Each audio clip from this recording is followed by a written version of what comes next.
You're listening to the ESO Network, your station for all things geek.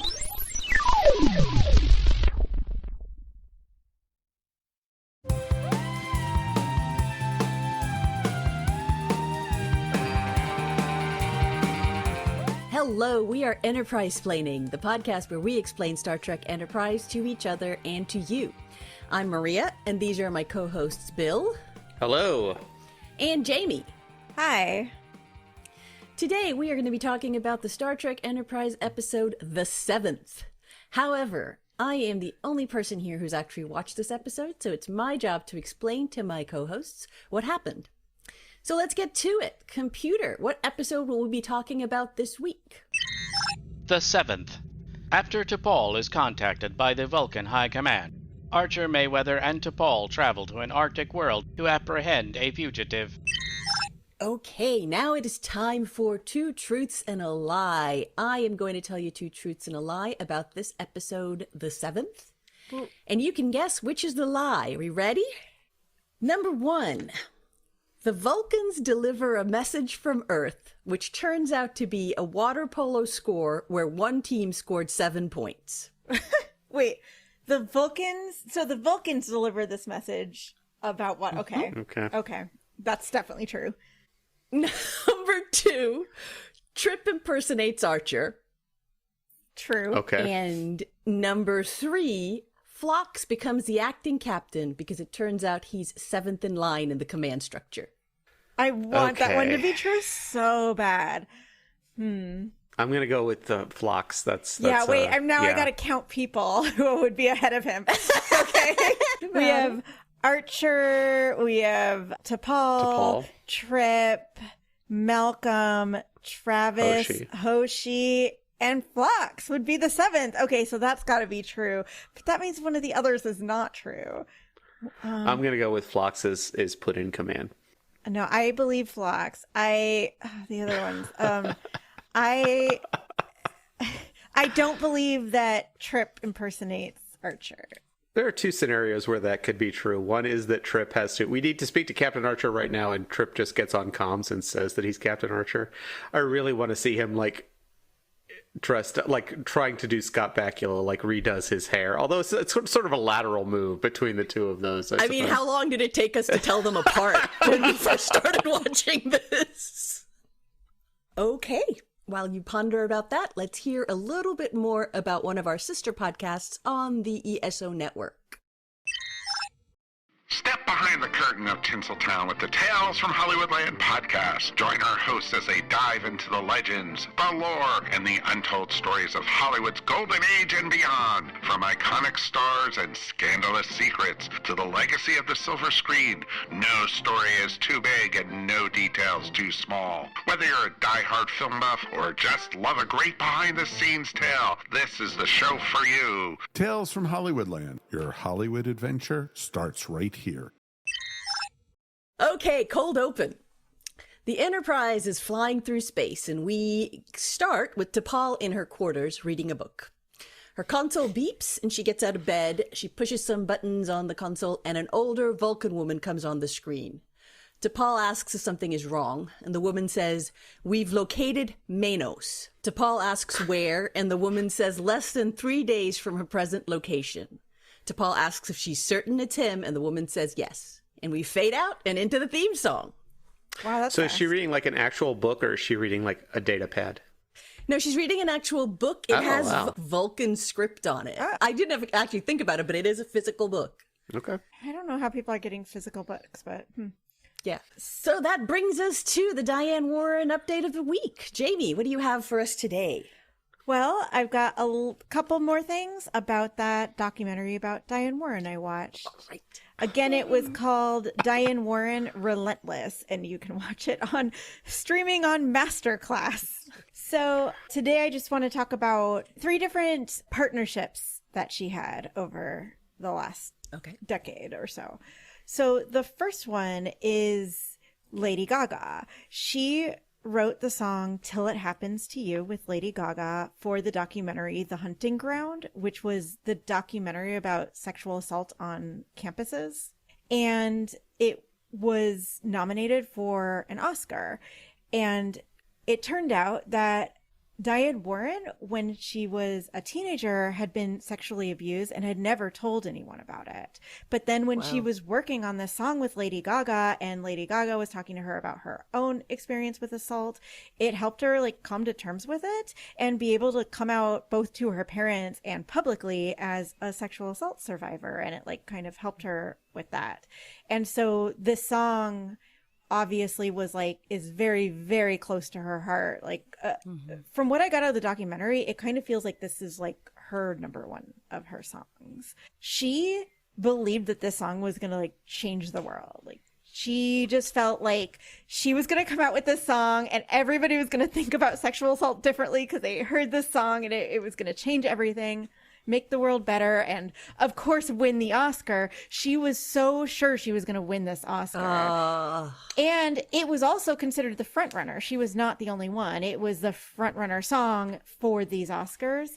And at the Oscars, Lady Gaga performed it, and they had sexual assault survivors like come on stage and stand behind Lady Gaga. It got a standing ovation, and she was just like on the top of the world, like, I am about to win my Oscar. And of course, we know that she did not win. Instead, it went to Sam Smith for the song Writings on the Wall from the movie Spectre. And Diane Warren was so upset that she was like inconsolable. She like wouldn't go to any after parties. She like didn't even enjoy the rest of the show. Like she, in fact, in the documentary, she like wouldn't even talk to them about it. They were like talking to her best friend, who was like, yeah, she was like depressed for a week after that, which like does really suck, because it would have been a really great song for her to win on. Like maybe she has all these losses, but this song that means so much to her and is about so personal. Yeah, a topic that's so personal would have been nice for her to win, but no. The other partnership I want to talk about, this one actually goes back much longer, is Cher. Cher is one of her best friends to this day. Cher was all over this. She was like commenting in every part of this documentary. She was all over it. And apparently when Diane Warren wrote the song If I Could Turn Back Time, and one thing too that this documentary talks about is how Diane Warren has a terrible voice. Like she's a terrible singer. And so that's one of the reasons that she writes songs for other people. But she recorded herself playing this song and then played it for Cher. Oh, because the other thing is Diane Warren, she doesn't know how to write musical notation. She's not musically trained. Oh, interesting. So she writes her songs and records herself singing and playing them. Singing them. Because she doesn't know how to write them down. So she recorded herself singing If I Could Turn Back Time, brought it to Cher, and Cher was like, this song sucks. And Diane Warren is like, no, it's good. No. I promise you, when you sing it, suck. It's going to be a hit song. And Cher was like, absolutely not. I refuse. I will not record this song with you. And according to Cher, Diane Warren grabbed her leg and said, I will not let go until you record this song. I love that. It's like a 3-year-old wants ice cream. I mean, that's crazy, and I love it.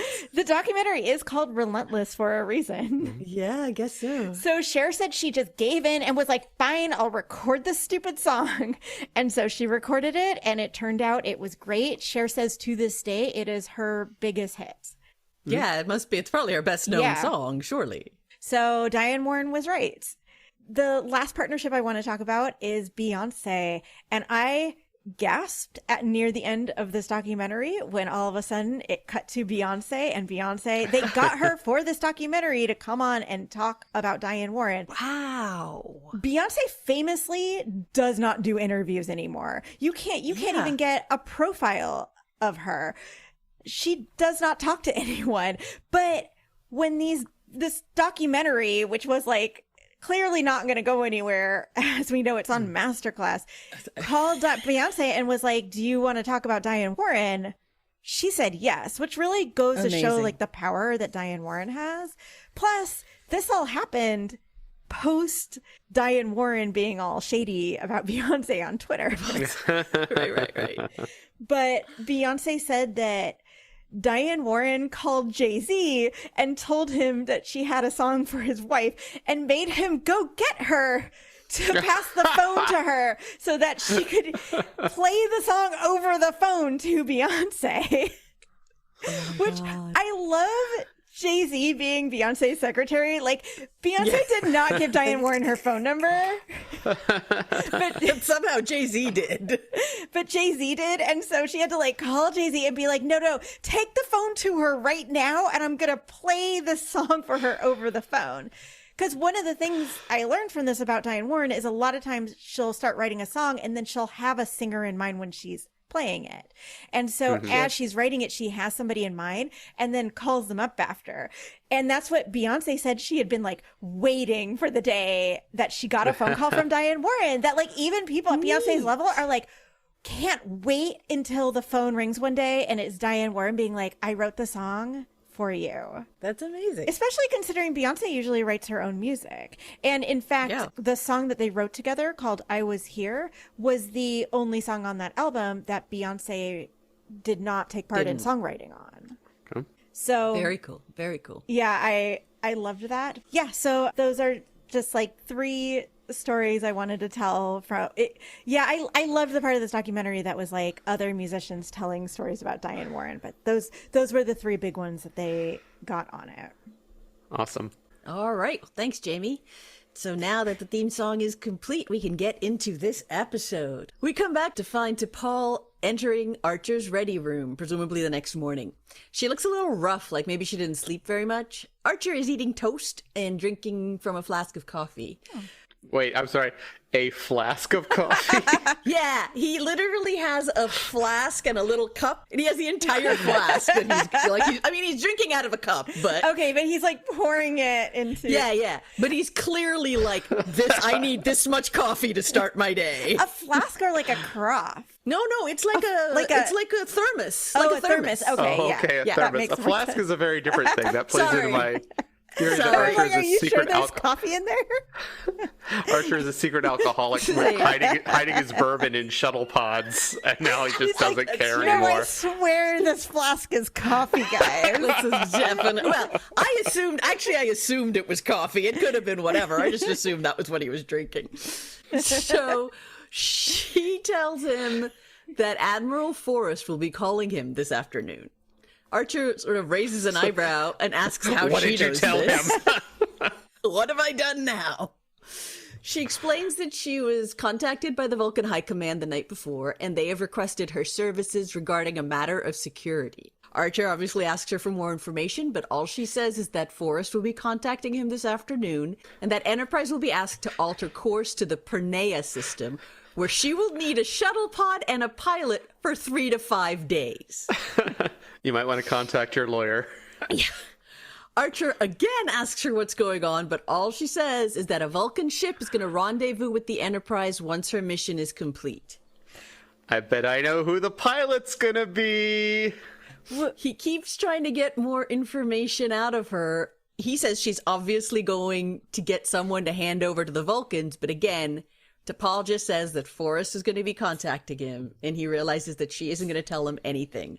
So he dismisses her and she leaves. Yeah, I'm a little confused about Admiral Forrest being the one, but I guess it's because the Vulcans contacted Admiral Forrest to contact Archer. So, like, they contact T'Pol and then contact Admiral Forrest, which is, like, a very weird way to do that, but okay. Yeah, I mean, they knew that they had to have the Enterprise divert course, and they can't order the Enterprise to do that. They have to get Starfleet to do that. So in the next scene, Archer's talking in a captain's log, and he says that they were indeed contacted by Admiral Forrest, who has told them to accommodate the Vulcans' request. He walks into the conference room where Trip, Travis, T'Pol, Malcolm, and Hoshi are all standing around the big table. Travis says the Vulcans sent coordinates, so Archer tells him to set course, and that when they arrive, Travis will be piloting the shuttle pod. Okay. That's surprising. Wait, Bill, who did you think it was going to be? I was kind of confused. I thought it was going to be Archer for sure. I thought he was definitely going to insert himself into her business once again. Travis asks where exactly they'll be going, and Archer says somewhere in the Pernea system, but even Admiral Forrest doesn't know the exact location. T'Pol is on a highly classified mission. So, of course, they're all trying to figure out what's going on. Hoshi says that Pernias Prime has a methane-based atmosphere, so Trip concludes that they must be going to another planet in the system. He pushes to find out what's going on, but Archer tells him that they're just supposed to wait at Pernaya Prime for T'Pol and Travis to return. Trip asks what they're supposed to do in the meantime, and Malcolm says that he could use a few days to recalibrate the torpedo launchers. Trip makes a joke about polishing all the handles and rails in engineering, and Archer just gives him a look. So he backs off and he says he supposes he can purge the impulse reactors during the downtime. Archer asks T'Pol if they are going to need any special equipment, and she says, cold weather gear, restraint, and phase pistols. Oh, restraint. Travis looks concerned. He's like, oh no, has she seen my arms? The next scene is in Archer's quarters. He's on his bed watching a water polo match and throwing a water polo ball against the wall. Guys, this man has zero personality other than has a dog, likes water polo, and is kind of addicted to Paul. That's the only things we know about this man. But it's okay, because sitting on the couch is Porthos. Yay! Yay! The door chimes and it's T'Pol. As she walks in, Archer makes a snarky comment about the Vulcan High Command not approving of his water polo match. And T'Pol patiently tells him that the order came from Starfleet, not the High Command. Yep. He looks pissy, but he asks God. what he can do for her. He needs to just go with it. Like, they're in a quote-unquote military-ish organization. Okay, maybe it's not military, I don't know. But military-ish. And It's military. sometimes there's going to be things that other people are involved in that you don't get to know about. That's just how it is. It's all about Archer, though. So he asks what he can do for her. She says she has a personal matter she'd like to discuss. Y'all, Archer is such a dick in this scene. She's standing in front of him and he kind of looks around her to try to watch the game while she's God. like talking. Just pause it. It is not a live game. It's probably a game that he's seen 100 other times, too. Exactly. Oh my but God. She, to her credit, moves and stands right in front of the screen. And so he looks at her and grudgingly turns it off. I hate the way they always have, like, T'Pol plays the part of, like, the mom. Oh, yeah. Or, like, the nagging wife. Yeah, I exactly. just hate that. I mean, that is a scene that is right out of, like, an 80s sitcom. It is. It's like Married with Children or something, you know? Peg, get out of the way. I'm trying to watch the water polo.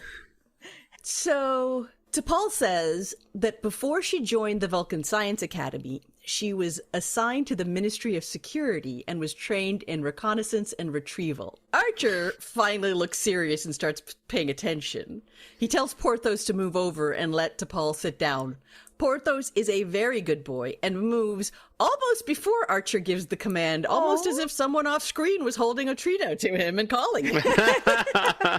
Good boy. It is very cute, though. How great would it be if T'Pol walked in and said, Captain, you need to leave. I need to give some secret information to Porthos. This is for his ears only. His adorable ears only. I need cold weather gear, restraints, and a beagle. So T'Pol sits down and she continues. She asks if Archer has ever heard of the planet Agaron. Archer says they're close allies with the Vulcans, but T'Pol explains that that was not always the case. Agaron used to be a very corrupt world. When they were trying to forge an alliance with the Vulcans 30 years ago, they asked for help. Hundreds of Vulcan agents were surgically altered and sent to infiltrate the most criminal factions of Agaron society. Eventually, they were instrumental in overthrowing those factions. I don't believe it. Vulcans are so bad at, like, getting in the head of other species to try to, like, pretend like they're them. There's a whole conversation to be had at the end of this about what the fuck Vulcans, because the Vulcans went into this planet and, like, solved their criminal problem. It's just like going undercover, like the idea of like them sending all these hundreds of agents. Okay, that's hundreds of Vulcan agents. Legitimately, they're like causing coups in foreign. That's scary. To be fair, it sounds like it's more like there were like these criminal, like it was like the mob. They were going in and like infiltrating these criminal factions. Were they working with the planet's like leadership. It just Yeah, it was with They're the leaders now. Yeah, they are now. The leaders came to the Vulcans and asked for help as part of this alliance. That's crazy to me that the Vulcans would be able to infiltrate another culture, because even Spock is super uptight, That's and what I whenever was he saying. tries to. But hundreds of them did it. And And T'Pol said, yeah, these guys really had sticks up their asses. It was amazing. Carbon Creek aside, like you would never mistake someone a Vulcan for you'd always be like, there's something weird about them. something is very wrong here. So many knit caps. And then they had themselves surgically altered. Oh, okay. Yeah, they We actually don't had know their... what these aliens look like. Right.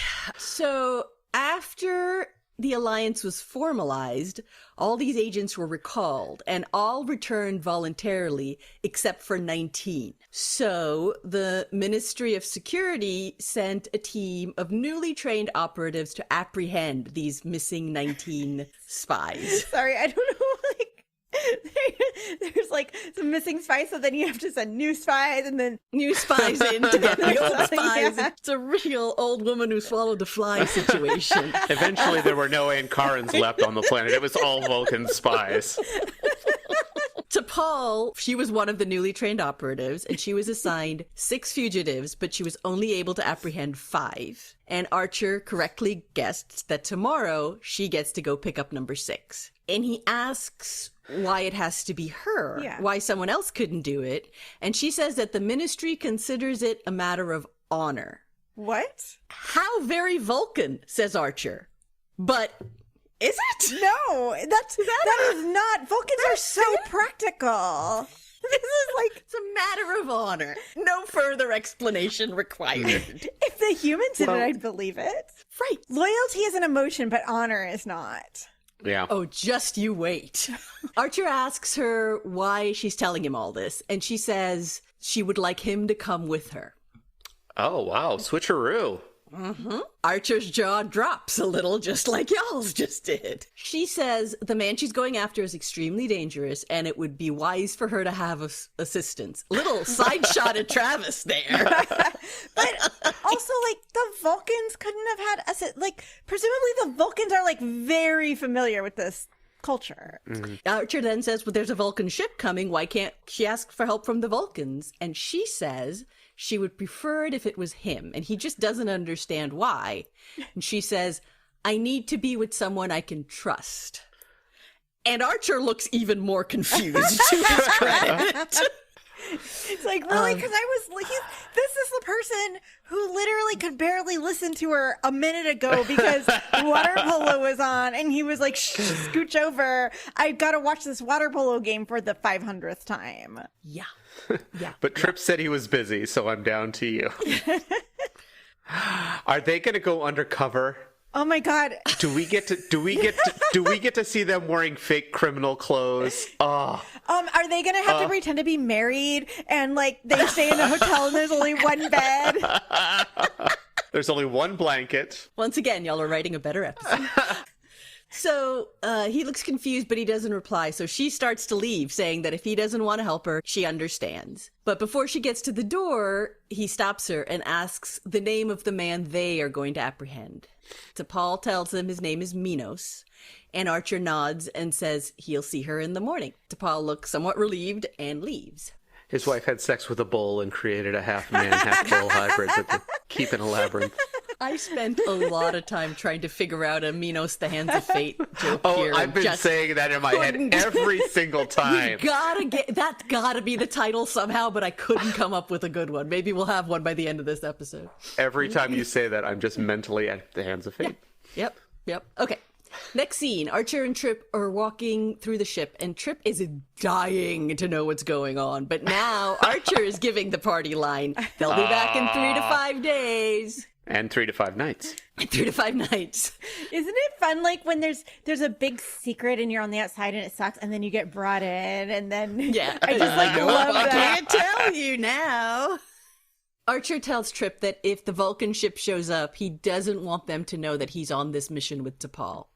Trip, again, wants to know why, and Archer just refuses. As they walk into a turbo lift, we have a turbo lift conversation, which I think might be the first turbo lift conversation we've had on this show. Yeah, we've never seen a turbo lift. What's the turbo lift look like? We have seen the turbo lift. Wait, when? Because Archer walked into it at the end of last season and then got sent into the future. But we didn't, did we see like the inside? We saw him go into it, just through the door. Does it have like the lever? I think it had the lever, yeah. It has the big, like, lighted wall, you know, and it's round. It's a turbo lift. like an original series turbo lift. Yeah, I only know what those look like because before watching the DS9 Turbo episode, I went and I watched the original season Turbo episode. So it's one of the few original series episodes I've seen, and they did have turbo lifts in that episode. Yeah. Anyway, it's not exactly an exciting conversation because it's entirely comprised of Trip trying to find out what's going on and Archer refusing to tell him anything. Trip says he can't be a good captain without knowing where all his people are. Don't worry, Trip. You weren't going to be a good captain regardless, and everybody knows it. Burn. Trip Tucker found dead in ditch. Archer just stonewalls. They leave the turbo lift and get to the shuttle bay where T'Pol and Travis are already there loading up the shuttle. Archer tells Trip he's in charge and gets on board and off they go. No parties and be in bed by 10. There's a pizza in the fridge. And do not give Porthos any cheese.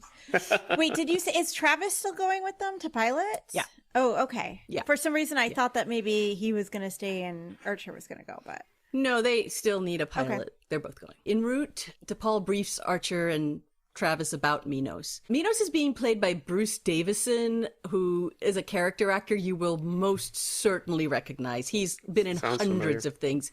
He tends to play middle-aged white dude of questionable loyalties, like you're never quite sure until the end, where he's sometimes evil, usually evil, but... Anyway, you'll recognize him. Oh, I know this guy, yep. But they're meeting up with the Vulcan ship first, right? Or no? No. She's got to apprehend Minos, bring him back, and then the Vulcans are going to show up. Oh, the Vulcans will show up till the end, as usual. Yeah, they're just going to show up to pick him up. That's why she needed the restraints. Otherwise, I was going to be like, why do the Vulcans not have restraints? Yeah, no, they're doing this on their own. Okay. So T'Pol explains that Minos was assigned to infiltrate a cell of smugglers and basically went native. He amassed a large fortune smuggling synthetic biotoxins, which used to manufacture transgenic weapons.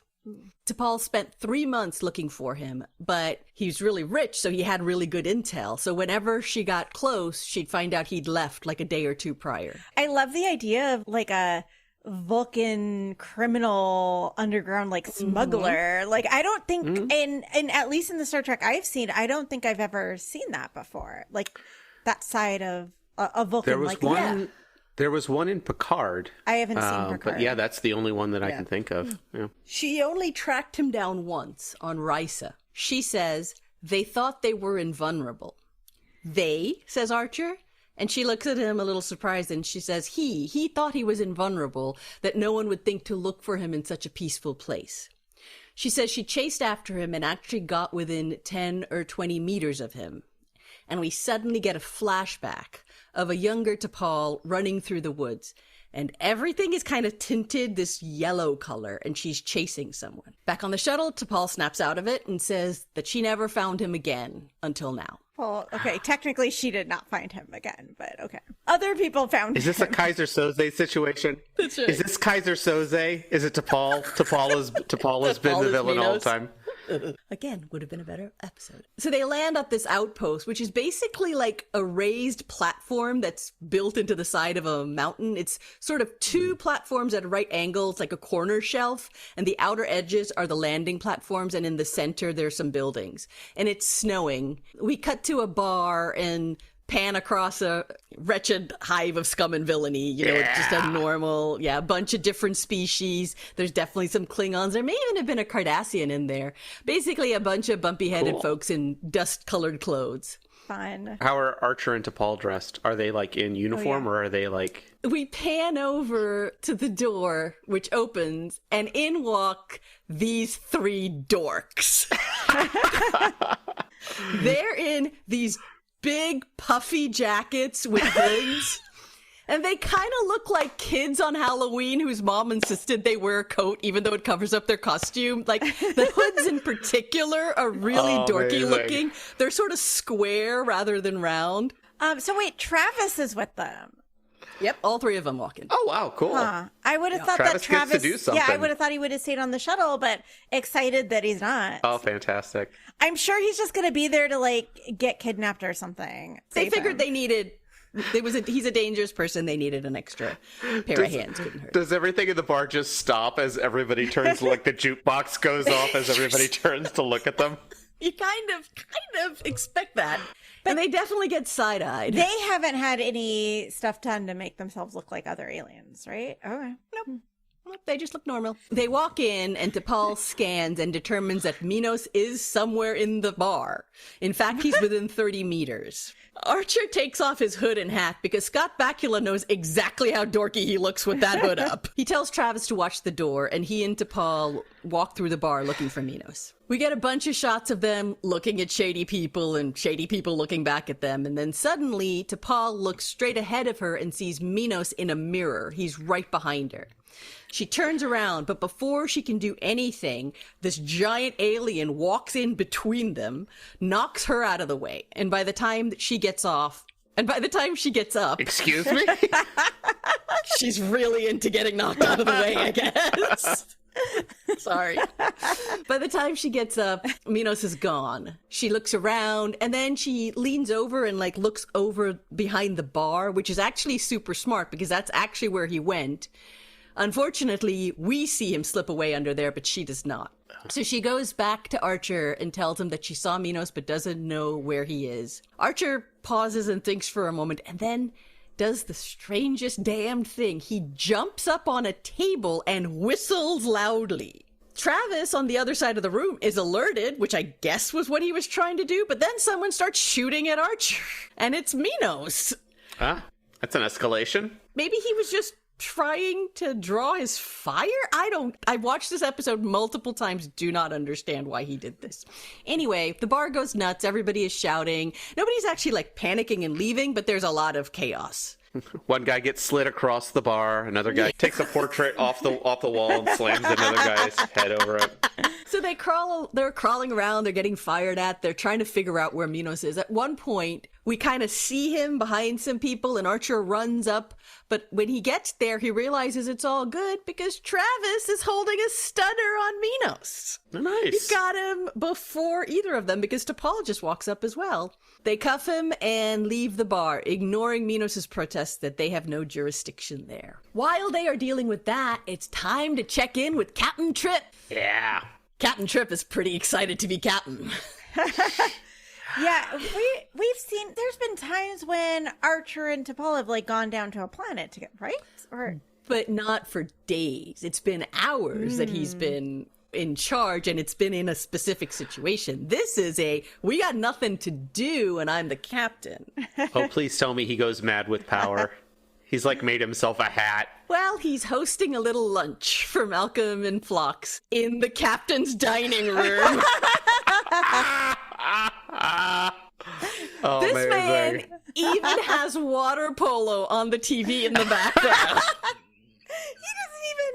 I mean, he like acts like he likes it because of Archer, but I never got the impression that he was like into it on his own. Is it possible that Trip doesn't realize that watching water polo is not part of being a captain? Maybe so. Because remember the way we knew that the cum monster, the jizz monster, Right. was linking their brains was because Trip started saying water polo facts, which implies Okay. that he doesn't actually know very much about water polo, despite the fact that we've seen him watching it with Archer. Right. Yeah, there's a little conversation with Malcolm where Malcolm's like, I'm not really into water polo, and Trip's like, it kind of grows on you. Like, he's clearly like learning, I guess. Yeah, if you're Archer's friend, I guess you have to. Yeah, exactly. Malcolm isn't sure he likes this whole situation. He wants to know if the captain would have a problem with Trip using his dining room. And Trip says he's acting captain, so he has every right. He looks like the Trip who swallowed the canary. He is so smug in this scene. So excited and so happy. A crewman comes in and delivers their lunches. Bangers and mash for Malcolm, some pasta for Trip, and denobulin sausage for the doctor. They start to eat, but before Trip can even take his first bite, Phlox tells them that he detected a lymphatic virus this morning that probably came in with one of the deuterium canisters. And the bioscanners must have missed. He doesn't seem worried. He just says he has to inoculate the crew, which will have some mild side effects like headache, nausea, and diarrhea, but not for more than a day or two. He wants Trip's permission to proceed with the inoculations, but Trip says he hates to be responsible for giving the crew the runs. He actually says, I hate to be responsible for giving the crew the runs. Like, you are captain. This is your, like, only decision that you have to make. The idea that the original mission was not going to have T'Pol, that this man was going to be second in command. I love Trip, but he is not captain material. Well, he suggests that they wait until the captain gets back. But Phlox says, no, it's a virus. Yes. It will spread, and he needs an answer today. Yeah, like, in my head, I was like, oh, it would make sense to, like, inoculate half of the people just so not everyone's sick at the same. But then I was like, no, like, if this virus is on the ship now, you inoculate everyone immediately. Trip says he'll get back to him later today. Oh my god, the virus is there right now.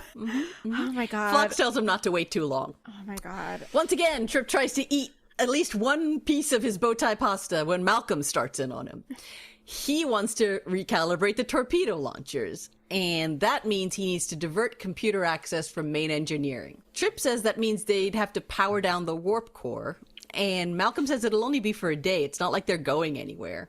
It sounds like a terrible idea. You do one of these things. Yeah, you don't do both at the same time. And you definitely don't do that when everybody on the ship might be sick. Y'all are putting more thought into this than Trip is.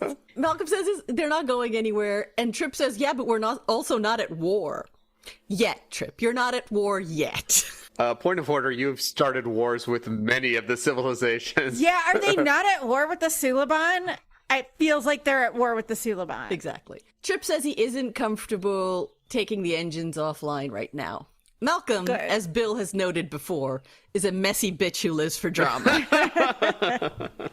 He looks at Phlox for support and says, is that the chief engineer talking? And then he slowly looks back at Trip and goes, or the acting captain. I'm sorry, Malcolm is a gay man. I just, you cannot tell me that he is straight. Amazing. Trip sighs and tells him he'll get back to him. Once again, the bow tie comes up to his mouth. Once again, he fails to eat it because Hoshi calms in. They've been hailed by the Vulcan ship, which is approaching at high warp and asking to speak with Archer. Trip looks all out panicked now. There is no canary being eaten at this point. He is. I guess the Vulcans don't know then that Archer went with T'Pol. Like, she never told them? No, and Archer specifically told Trip not to tell them. What? Why? Because they probably wouldn't have approved of bringing... it's this big classified mission. They're not even telling Forrest what's going on. Archer's not supposed to know about this. Okay, this feels like a bad idea.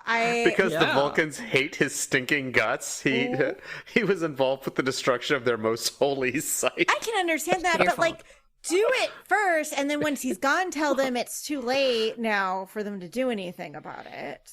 I just feel like it's a bad idea to be lying about it. Well, Trip is all out panicking at this point. He tells Hoshi to tell them that the captain is indisposed, and he'll get back to them in a little while.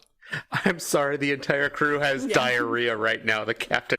He shuts off the comm and again tries to eat. He confides in Malcolm and Phlox that Archer told him not to let the Vulcans know that he had gone with T'Pol. Phlox says that it's going to be difficult to convince them that he's indisposed for the next 4 days.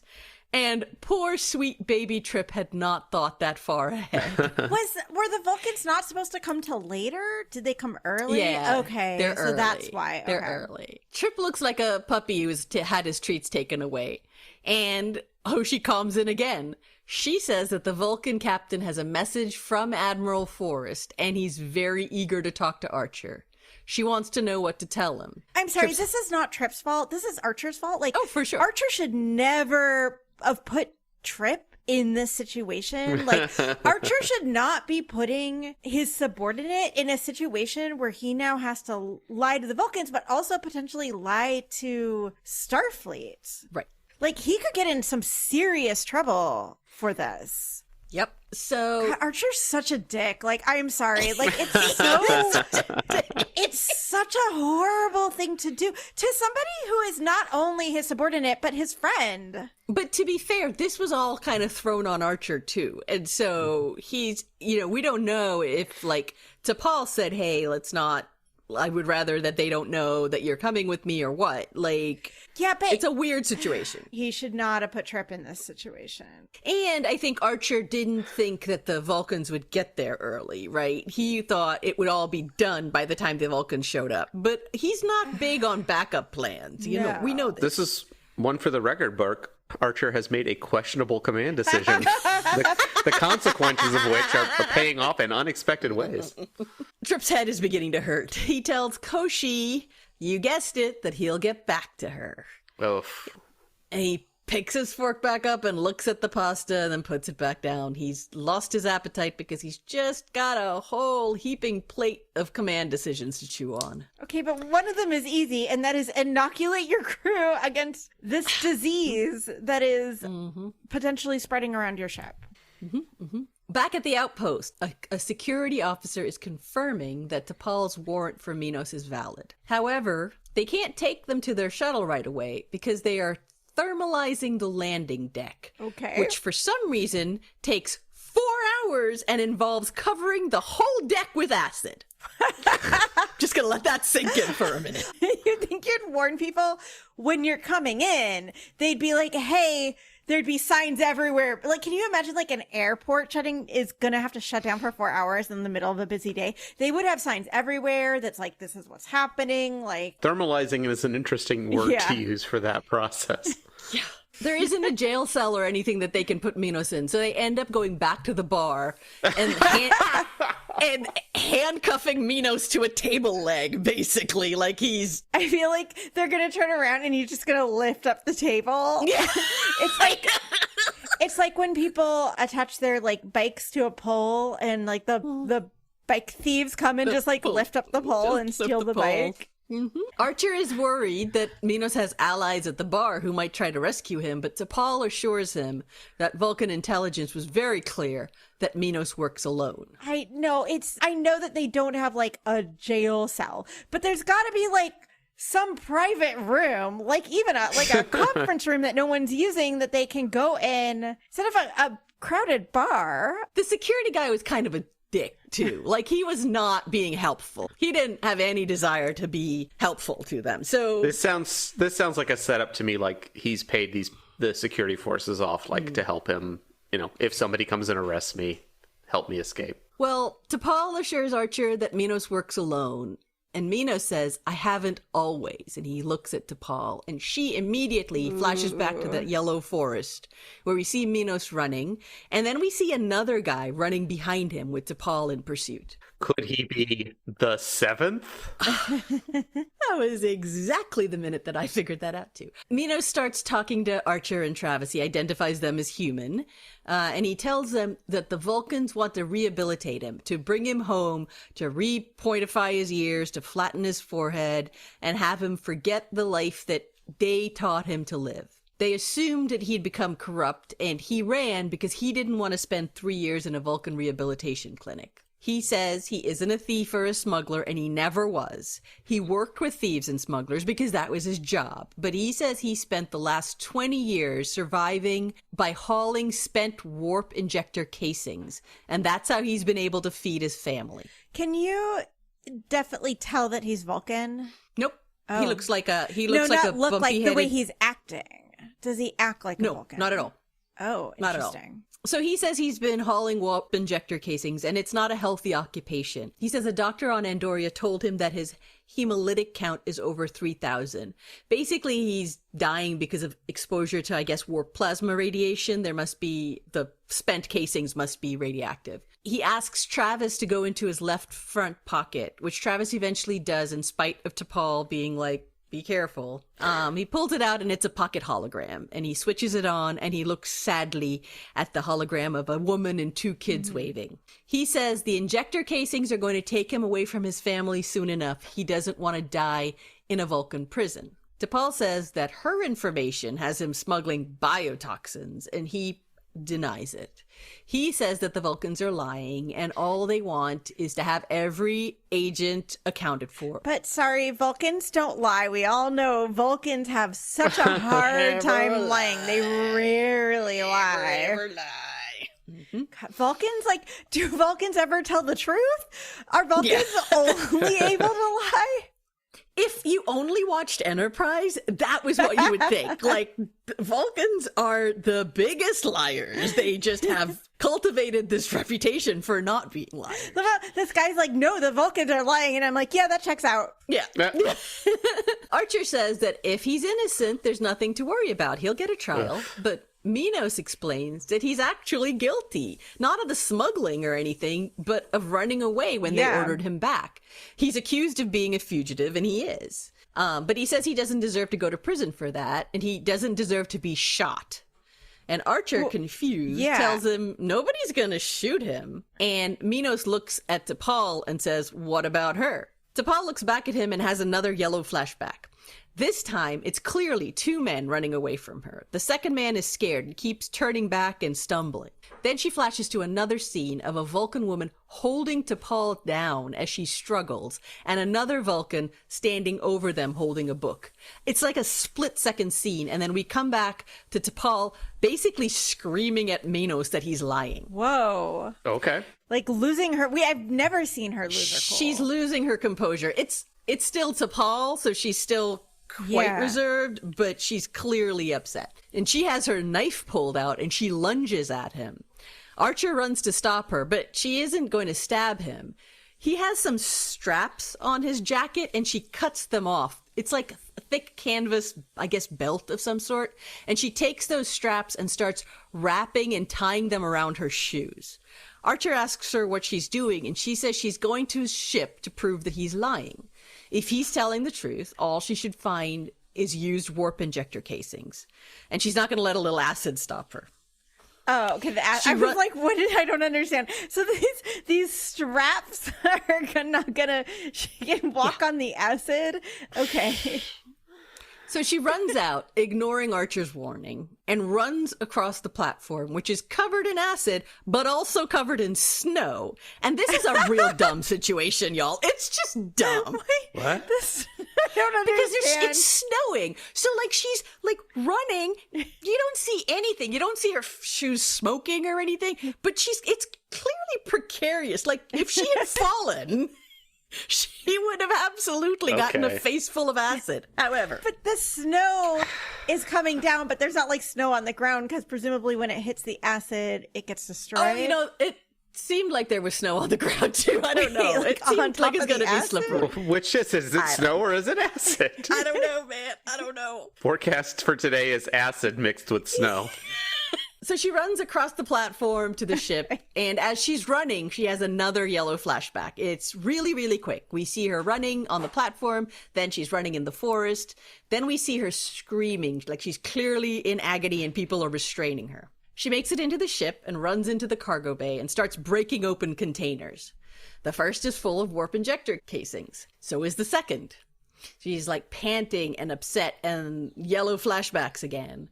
The two men are running, and the other guy, the one who isn't Minos, looks back and falls. And Minos stops and turns around and screams his name. And then T'Pol is being held down. She's screaming and sweating and struggling. And we come back to the cargo bay, and she opens up another container, and it's more warp injector casings. And she looks under the casing. She's digging around. She finds nothing. And she falls down onto one knee and looks scared and confused as we go into commercial. Okay. Yeah, turns out the Vulcans lied again. because they are physically incapable of telling the truth. Coming back from commercial, Trip is messing with a new pip on his uniform and asking Hoshi if she's sure that the Vulcan captain has never met Archer. Oh, okay. Right. I'm sorry. He needs to impersonate the... I thought he was just going mad with power. Okay. I thought he was just like, what if I were captain? What would it look like? This is who I am now. Oh, please tell me he goes on to comms with the Vulcan and takes his shirt off. This is what captains do. Hoshi says there's no record of them ever having spoken or of the Vulcan captain even being on Earth, but she can't be certain. Trip looks worried, but says they gotta get this over with, so he takes a spot in front of the captain's chair and nods at Hoshi and puts the Vulcan captain on. This feels like it's gotta be against a bunch of regulations. Like, there's gotta be regulations about, like... About impersonating an officer? Impersonating an officer while, like, in negotiation or whatever with, like, an alien species. Like, this feels very illegal. So the captain's name is Tavik, and he looks at him and asks if he's Captain Archer, and Trip confidently says yes. Do these writers not realize that names exist that don't start with T? Don't start with T, no. No. Is he doing a voice? He's not doing a voice. He's just doing himself. He confidently says yes, he's Captain Archer, and Tavik looks suspicious. Trip asks if there's a problem, and Tavik says that he seems a little short for a stormtrooper. No, he actually says that Trip seems a little young for a Starfleet captain. Healthy living, says Trip, and changes but Trip and Archer, like, went to college together. I don't know that they went to college together. They were in training together. We may be conflating the constant joke that I made that they were college frat buddies, and that's why Trip is on the starship. Oh. But I'm not sure they were actually in college together. Because if they were, Trip would be into water polo. So, Trip asks about the message from Admiral Forrest, and Tavik says, I am not certain what this means, but the Admiral asked me to inform you that Cal beat Stanford 7-3. Queen to Queen's level 3, Captain. Trip kind of grinds his teeth and says, I'll be sure to tell him. Tell who? Says Tavik. Oh, I'm afraid it's confidential. Thank you for relaying this message. Archer out! Shields up, open fire. Oh, she cuts the comm and Trip collapses into the captain's chair. I know that this is like a weird situation because he's pretending to be Archer, but it's so very clear that he is not ready to be captain or like anything close to captain, and he is a heartbeat away from being captain. Can you imagine, like, on future Enterprise, when, granted, every time Riker took over the bridge, they would, like, get taken over, like, bad stuff happened. Right. It was chaos. But still, he always, like, seemed like he had the... But Riker was competent. Yeah, he had, like, the temperament of a captain. There was the one time where, like, 3-for-3, he took over the entire Enterprise when Riker was in charge. But still, you could look at him and be like, yeah, he's a little bit inexperienced with this, but I could see him as a future captain. Like, he seems close to it. Trip seems so far. Look, Trip is just not used to dealing with pressure. Granted, he's the chief engineer of the world's first Warp 5 engine on a deep space mission that they don't know if they're ever coming back. Which is constantly catching on fire. So that's the other thing that I'm confused about is, like, if T'Pol wasn't there, Trip would be chief engineer and commander. So he'd be second in command and chief engineer. Yeah, that's weird. Scotty would do that from time to time. Scotty was basically third in command. But he would have been second in command. But maybe there was going to be a different person. I love that. Maybe there was going to be a first officer who got kicked off and is like, whoo, dodged a bullet with that. Maybe Archer isn't supposed to be the captain. Maybe they left before the captain was on the ship. That would make so much fucking sense. Also, this is an easy fix. I know we're overthinking this. This is the whole point of this is for Connor Trinneer to be in goofy situations, but the whole point is like, guess what? He has space diarrhea. The captain can't talk to you right now. Or just don't be on video. No. Like, being audio only would have also been much easier here. All right. Back at the outpost, T'Pol is returned from her acid trip. She wants to speak to Minos alone. And Archer and Travis comply, but Archer looks worried. Give me the knife. Put the knife down. So she goes to Minos and she asks him who Jocelyn is. He asks if she's being funny, and she threatens him with her phaser and asks again. Minos says that Jocelyn was just like him, another agent who didn't want to be rehabilitated. T'Pol flashes to the jungle, sees Jocelyn fall down as she runs up, pointing her weapon at him. And Jocelyn turns around and grabs for a holster at his side. Back in the bar, T'Pol asks Minos where she met Jocelyn, and he's confused. He said that he and Jocelyn were in the tropical zone on Risa. They were both running away from her. He asks why she's asking him these things that she already knows. Again, she says he's lying, that she only followed him to Risa, nobody else. And there are actually like tears in her eyes. She's real upset. She says she wasn't looking for anyone else. And Minos asks her why she's asking about Jocelyn then. He says Jocelyn was innocent and didn't deserve to be hunted down like an animal.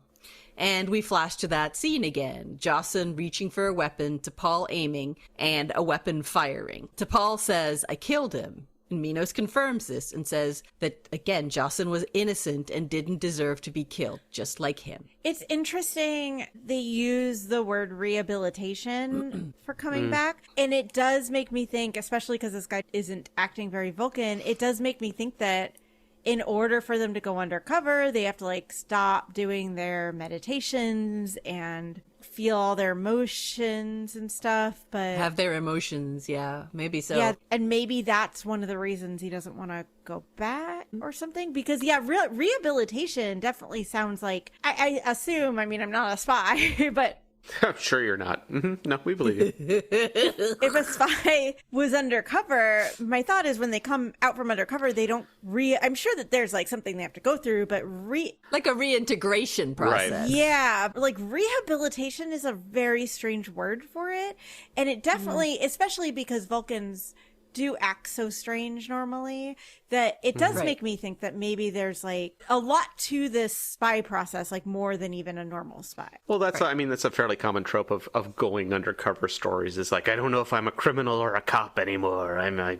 So T'Pol flashes to a big book with Vulcan writing in it and an absolutely ancient-looking Vulcan. Like, this man has like wrinkles on his wrinkles. He's so old. He's reading it and watching as T'Pol is struggling on a bed and this Vulcan woman is holding her down. Minos wants to know how it's possible that she does not remember. T'Pol tells him to stop talking. And then Minos says this: you're a Vulcan. You're supposed to repress the emotion of killing, not the memory of the act. Guys, is killing an emotion? Killing is an emotion? Let's put it on the board of things that are emotions. I assume they mean like the emotions that come with killing, Come from but killing. like maybe because they're Vulcan, they like don't know emotion words. They're so far removed from emotion, Yeah. they literally don't know The words for emotions. I've forgotten what emotions are. Hand me that emotion. That's a salt shaker, sure. I just don't care. Give it to me. They can't say like the regret and horror because they don't know those words, so they're just like, you Right. know, the killing emotions. The killing emotion, yeah. T'Pol yells at him again to stop talking, but Minos is on a roll now. He keeps yelling about bringing him back to Vulcan will be the same as what happened to Jocelyn, and T'Pol eventually backs away and she runs to Archer and Travis. Archer is actually smart, checks to make sure that Minos is still cuffed to the table and sitting quietly, and he sends Travis to go keep an eye on him. I was going to say make sure he's still alive, but okay. And he takes T'Pol outside and asks her what happens. And she says there were 7. And she says she remembers everything. It's all come back to her. So now she tells him the whole story. She was assigned 7 fugitives, not 6. Minos had a partner, or maybe just a friend, named Jocelyn.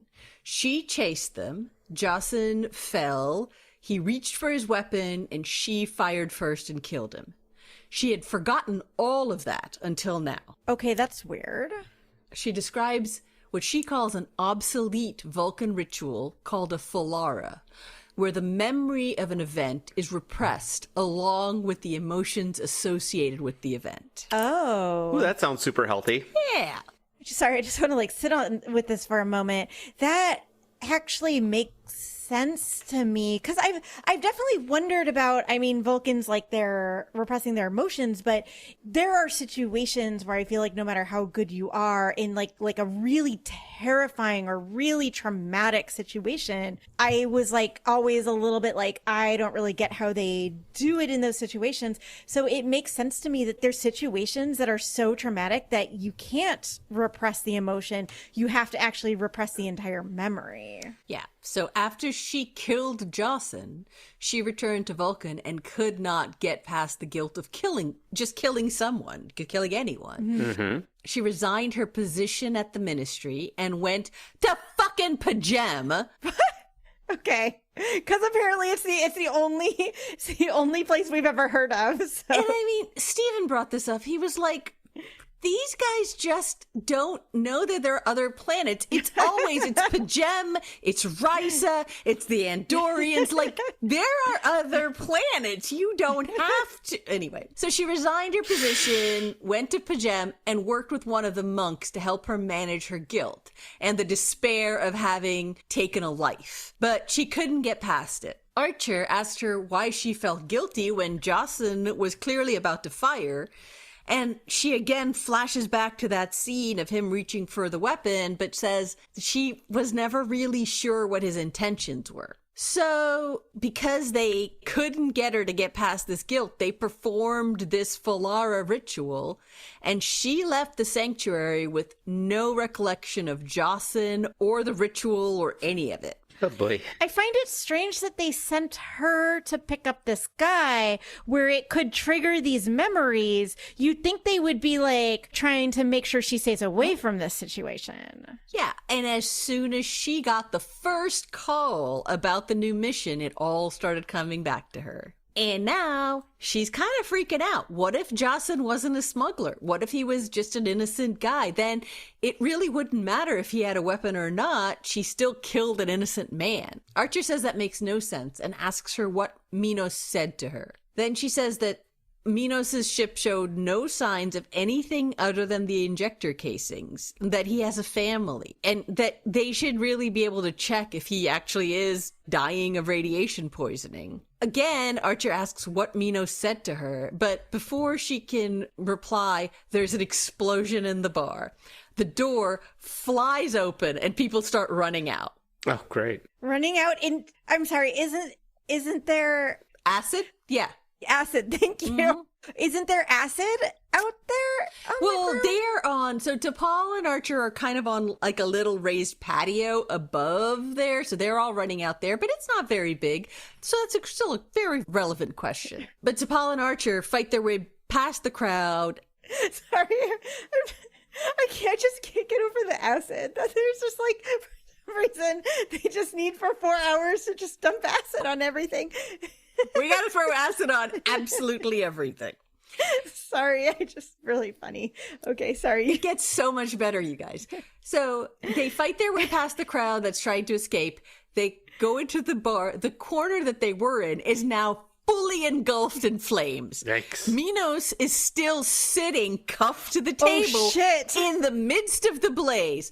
Archer asks what happens, and Travis replies, he kicked over the table. What?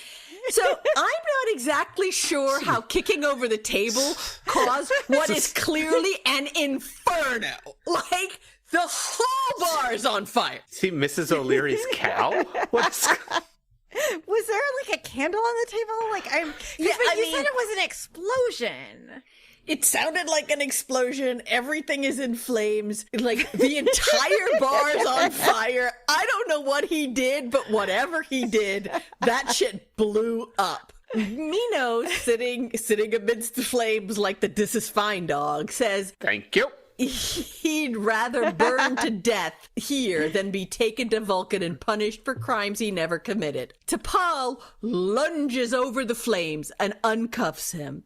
And Archer pulls his phaser and tells her to refasten the cuffs as soon as he's free of the table, but a giant flaming beam falls from the ceiling. This fucking bar was a death trap. I don't know what was going on. How did this like a minute. By him kicking over a table. Like 60 seconds. And like It was a load-bearing table.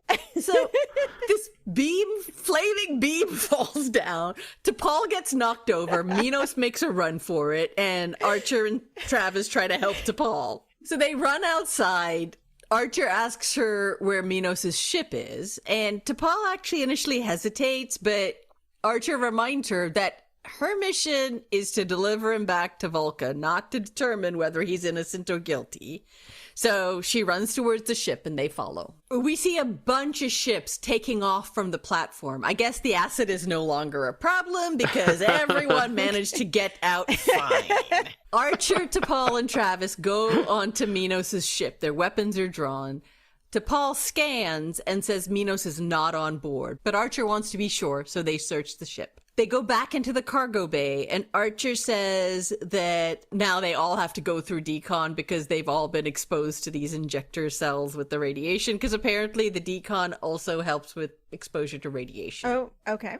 Okay, fine. Yep, So handy. now they get to gel up Minos. Yeah, they'll get to gel everybody up. But he keeps kind of looking in all of the nooks and the side rooms trying to find Minos. He tells Travis to go to the cockpit and get life support going. He's confused because Minos should have gotten there before them, and that ship shouldn't be there. That Minos should have just left. T'Pol says he probably left with one of the other ships, because if he had used his ship, he would know that they'd follow him. Yeah, that seems obvious. Mm-hmm. Yeah. Archer says she seems okay with this, and T'Pol says that once they return to Enterprise, she's going to let the Vulcans know that Minos escapes and leave it with them to decide if they want to follow up with all the ships. She's out. She's done. Archer tells her she's giving up too easily, and T'Pol insists that he's gone, but Archer says they don't know that for sure. He says Minos got into her head and played with her guilt. They're kind of arguing. That's starting to get kind of intense, but then Travis comes out and asks Archer to come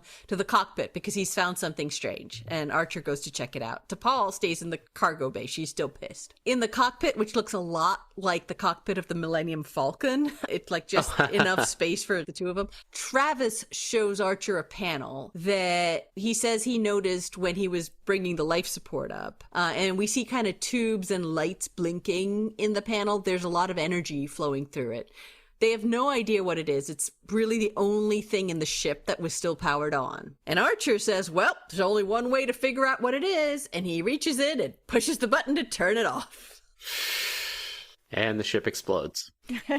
They do hear something powering down, and they look around, but they don't see anything. Have you guys ever moved into a new place and you find a switch that doesn't seem to connect to anything? Yeah. And you're sure that as you're flipping it up and down, like your neighbor's garage door is going up and down? That's sort of what this scene reminded me of. Because in the cargo bay, a wall behind T'Pol just fades away to reveal a hidden compartment, and Minos is standing there pointing a gun at her. She turns around and she sees Minos. She draws her phaser, and Minos says he was just waiting for them to leave. He tells her to drop her gun, and she puts her phaser down, and as she does that, Archer and Travis walk back in. They're talking about this, hey, we found this thing, but then they stop when they see Minos. He threatens T'Pol. He makes them both go into, there's like a side room, a locker on the side of the cargo bay, and he makes them go in there and close the door.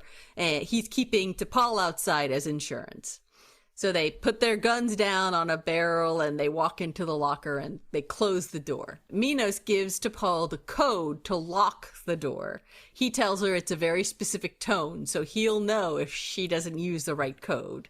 And so she goes to do it, but before she can enter the code, Archer shoves the door open, sends her flying across the cargo bay, and she falls over out of reach of Minos. Archer runs out, grabs his phaser, and shoots at Minos. And we get a little firefight in the cargo bay. Minos takes cover in a corner, but they keep shooting at him, and then he suddenly yells for them to stop, and he surrenders. And he puts his weapons down and raises his hands. Travis goes to find something to tie him up while T'Pol and Archer are holding phasers on him, but Minos just sort of crouches down, and before they can really do more than say, what are you doing? He pulls a lever on the floor, which opens a trapdoor, and he jumps into it, and it takes him out of the ship to the bottom of the ship, out onto the landing bay, and he just runs. Like there's a trap door. He really thought this Yeah, through. he has plans upon plans, this man. They follow him. T'Pol is in the lead. She gets closest to him and yells for him to stop, which he does. He turns to look at her, and he tells her that she isn't going to shoot him and kill another innocent man. And she hesitates, and he slowly starts to walk away. And she calls for Archer, clearly conflicted about what to do. I know who'll shoot an innocent man. Yeah. Archer walks up and he asks her why she wanted him there to begin with. And she says because she trusts him. And he says, then trust me. You were sent to apprehend him, not to judge him.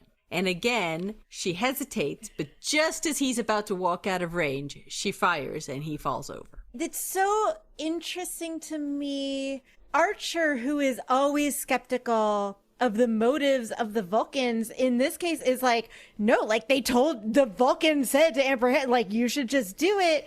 It feels very un-Archer. It does. I would think Archer would be like, I think this guy's innocent and the Vulcans clearly are up to something and blah, blah, blah. And so it's so strange to me that in this case, he's all just like, the Vulcan said to capture him.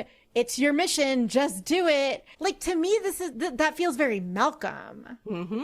Like, almost to the point where I'm like, did they originally write this thinking it would be Malcolm and then they changed it to Archer? No, because I think they're trying to build this relationship with T'Pol and Archer, but you're right. It doesn't quite jive. It doesn't quite feel right. Anyway, they're back in the cargo bay. They have Minos properly tied up, and Travis has figured out why Minos was so nervous about them firing at him in that particular corner of the cargo bay. He's found some shelves of bottles with bright neon green liquid in them. Dun, dun. And T'Pol scans them and says they are biotoxins, which, if one of the shots had hit them, would have been released, and probably they would have all have died. So as it turns out, he was hauling more than injector casings. So, of course, Archer's right. Again. Exactly. Archer So is once again correct. That's why they had him play against character, so he could still be right, because Archer is never wrong about anything. He'll be wrong about something, but then end up right for the wrong reasons. For the wrong reasons. Yep. I'm sorry. It would have actually been really interesting if they had swapped it, and if Archer had been the one being like, I don't know, and T'Pol was the one insisting on, like, sticking to the mission, but also, like, maybe being swayed by him. And for a situation where then she turned out to be correct. Right. That would have been really interesting and much more consistent with both of their characters. Not that I'm, like, mad that it turned, I just am annoyed that it feels like they had Archer act strangely just to make sure that he could again be right and T'Pol is again wrong. Well, they really want us to buy into Archer's instincts are right. I've been working on the edits for Dead Stop, and in Dead Stop, like, a big part of his conversation with T'Pol was like, something doesn't feel right about this. Yeah. Like, he says, like, I know that Vulcans don't rely on their emotions, but we do, and my instincts are telling me something is wrong. And I think they're just trying to keep that going. Like, Archer's instincts are right. That. And it doesn't quite fit with the Archer we know, but that's what they're trying to say, I think. Yeah, the Archer who's always convinced that Vulcans are lying to him. Yeah. And the thing is, to be fair, most of the time they are. But then it's so weird in this situation that he's like, I don't know, maybe, like, the Vulcans know what they're talking about this time. It just... Yeah, it's weird. I think the thing that bothers me is there's no real logic to it. In this situation, he could be right, he could be wrong. There's no necessarily evidence one way or the other. Yeah. And he just happens to be right. In this case, he wasn't even saying, like, I don't know, like, there's something about this guy that I don't trust. It was just like, I don't know, T'Pol, like, the Vulcans told you to capture him, just do your mission. Like, why are you questioning it? Yep. It wasn't even that he was like, something is weird about this guy or just have a feeling about this guy.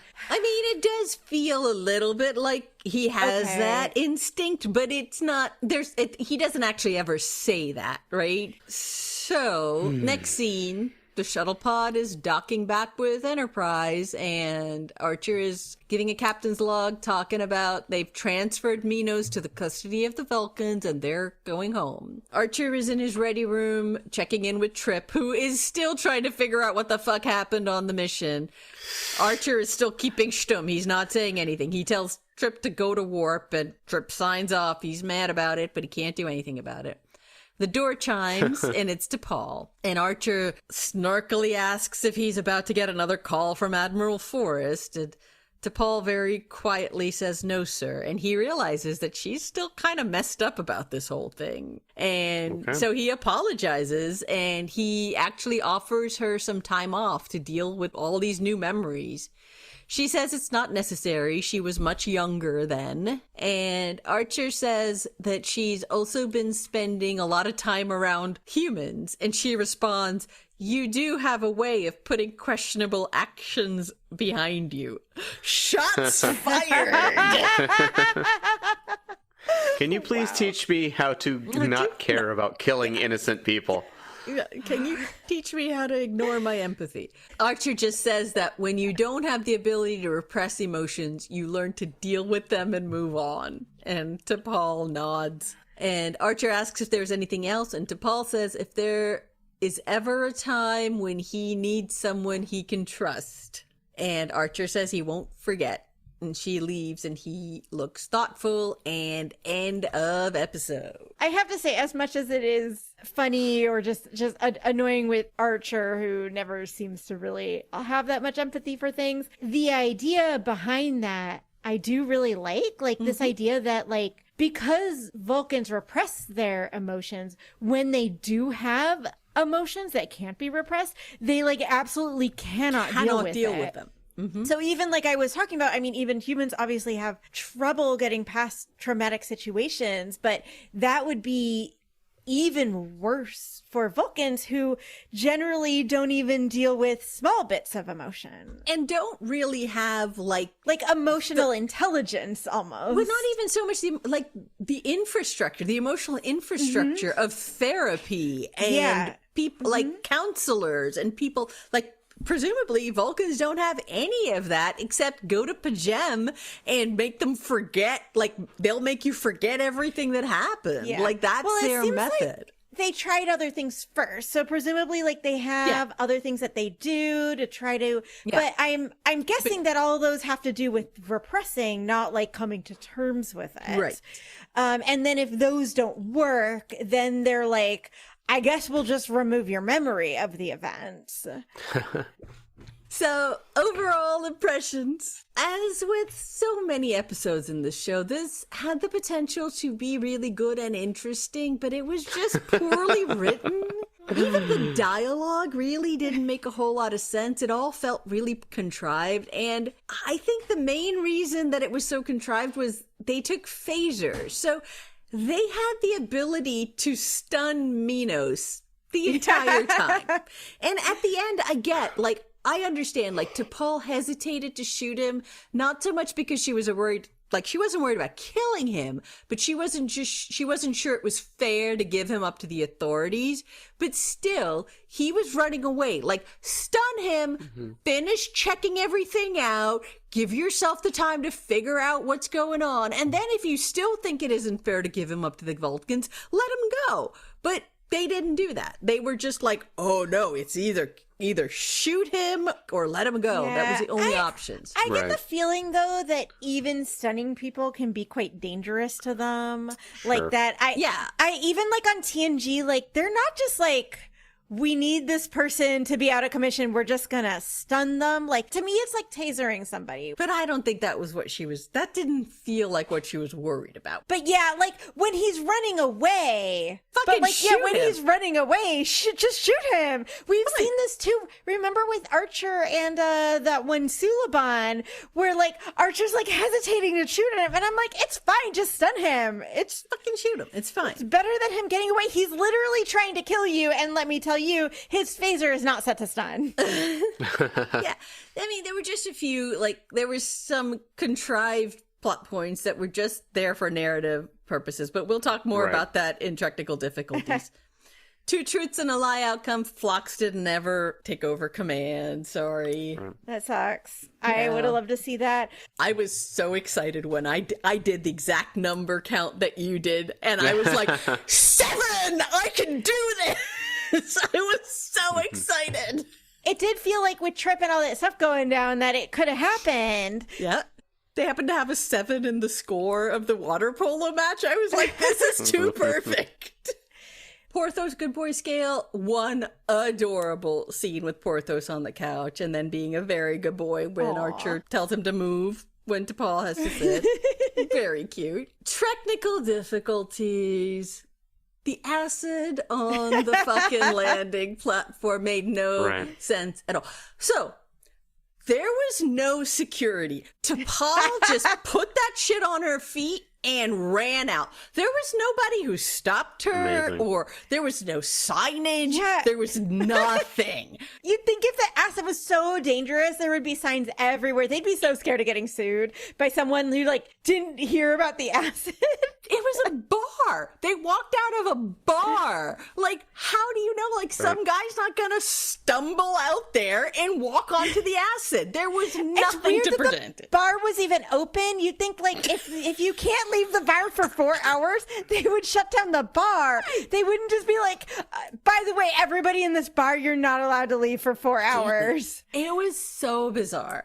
I mean, obviously, like, acid has levels. Something can be, like, slightly acidic. So maybe...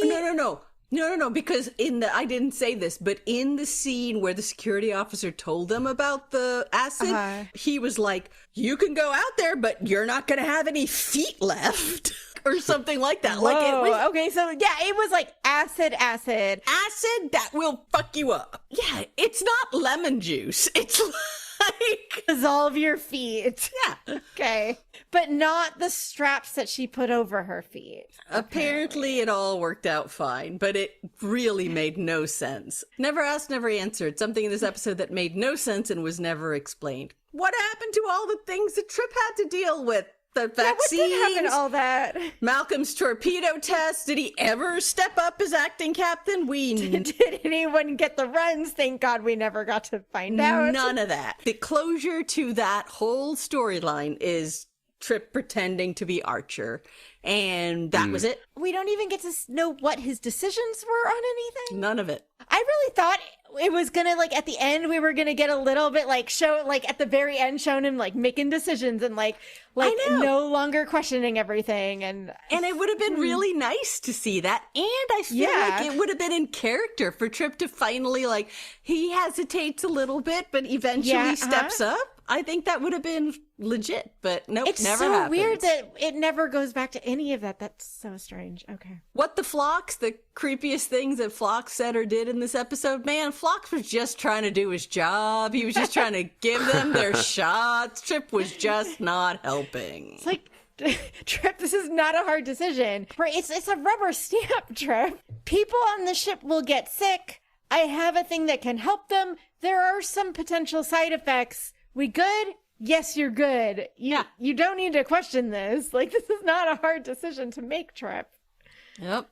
Yes, chef. Any mentions of chef or scenes with food? All the food looked very delicious. I can't wait to see it. Malcolm's bangers and mash looked so good. Oh, I want the recipe for that. Even Archer's toast in the first scene with the toast and the thermos of coffee, it was like that really like good like oat nut bread with lots of seeds and stuff on it. It was delicious. Okay. And then, of course, poor Trip's bow tie pasta. There was a lot of food in this episode. It was good.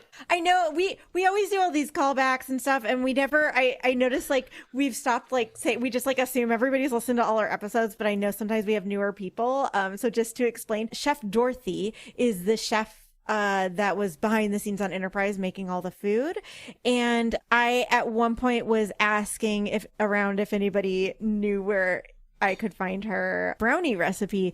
And our friend Charles from Earth Station Trek podcast, in the comments linked to Dorothy's husband, because Dorothy has unfortunately died a couple of years ago. Her husband had a post on his Facebook page where he had PDFs of pages from her cookbook that never ended up happening.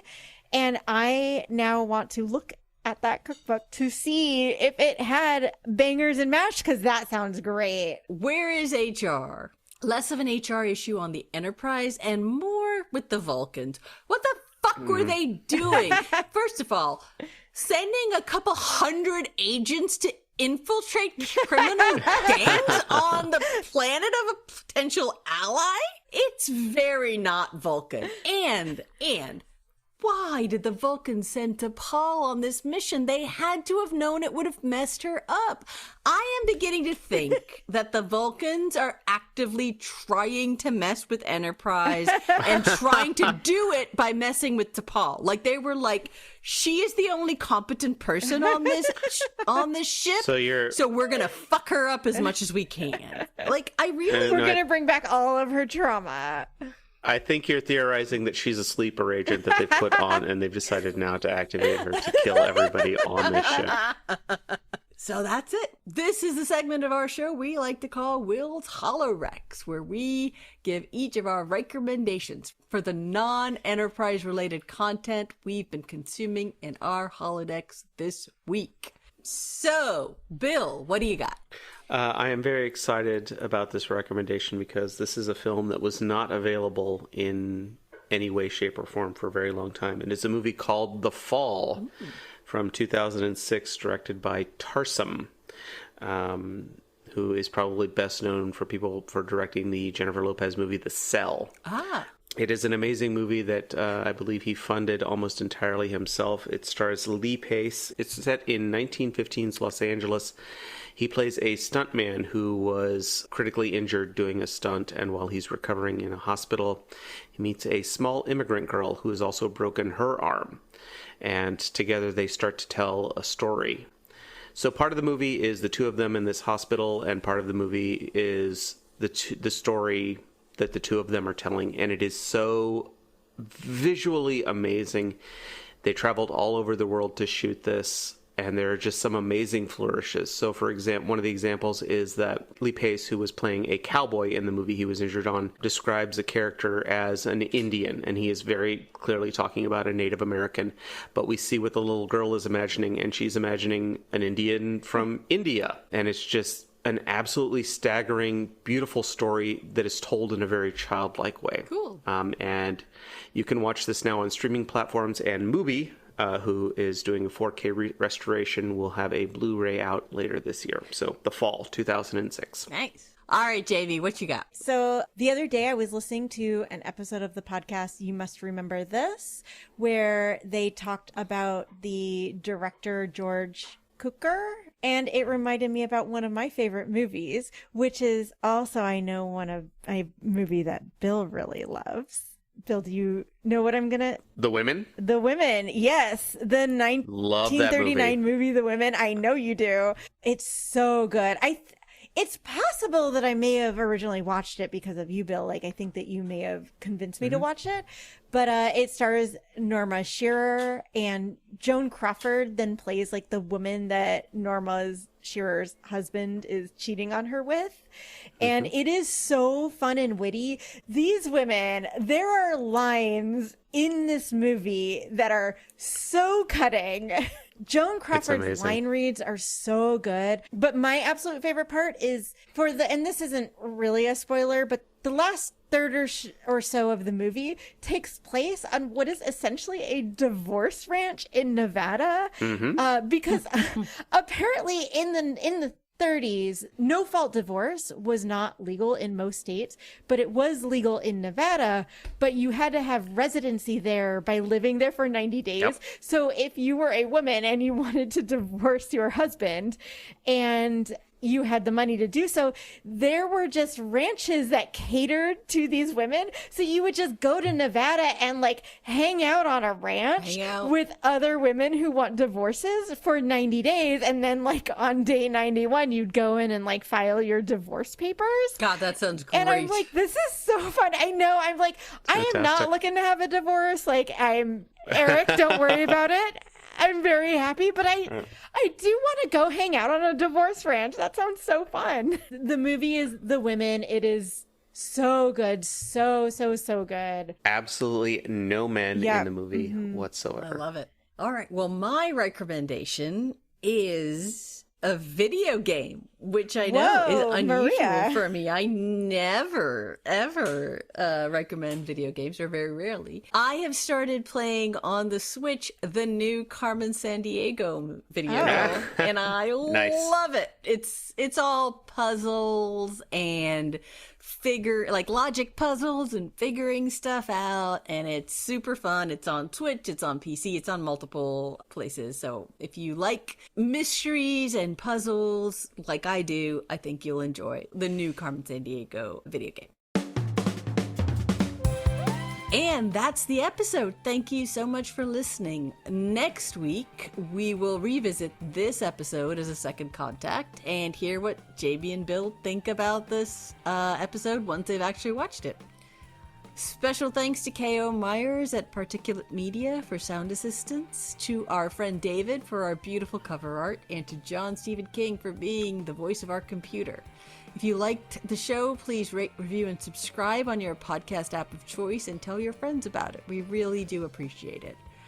You can follow us on Instagram and Facebook as @EnterpriseSplaining and on Blue Sky at EnterpriseSplain. You can also email us any comments or questions such as, where in the universe is Carmen Sandiego? To enterprisesplaining@gmail.com. We would love to hear from you. She's having a good time on Risa. On Risa, for sure. If you want to support this podcast, you can find us at Buy Me a Coffee as EnterpriseSplaining. And we will talk to you next week. Bye. Bye. Goodbye.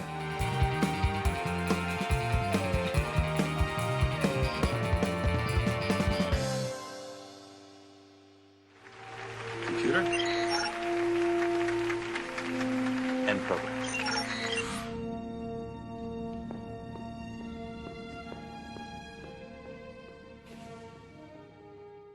So, Maria, I know you said that the episode was over, but clearly you've left something out.